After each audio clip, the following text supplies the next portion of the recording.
Jati diri koperasi. Sejarah singkat. Sejarah koperasi pada awalnya dimulai pada abad ke-20.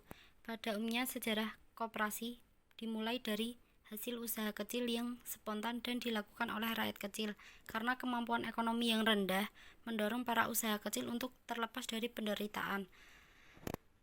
Secara spontan mereka ingin mengubah hidupnya. Di Indonesia, ide-ide perkoperasian diperkenalkan oleh Raden Arya Wiraatmaja yang pada tahun 1896 yang mendirikan sebuah bank untuk para pegawai negeri.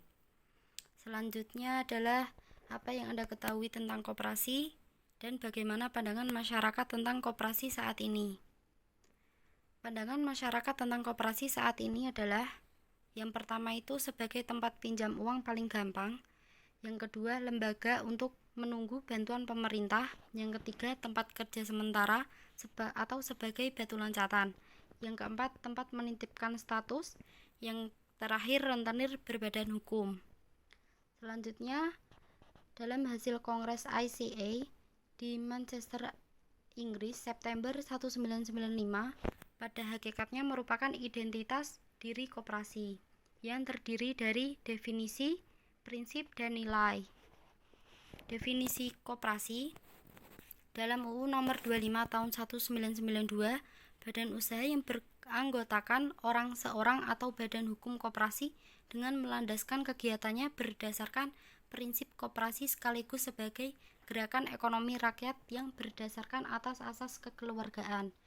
Dalam ICA 1995, koperasi adalah perkumpulan otonom dari orang-orang yang bersatu secara sukarela untuk memenuhi kebutuhan-kebutuhan dan aspirasi-aspirasi ekonomi, sosial, dan budaya bersama melalui perusahaan yang dimiliki bersama dan dikendalikan secara demokratis.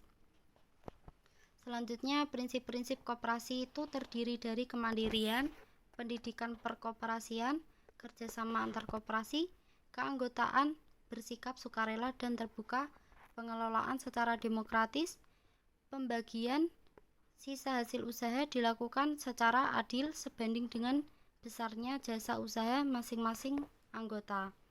Kemudian pemberian balas jasa yang terbatas terhadap modal.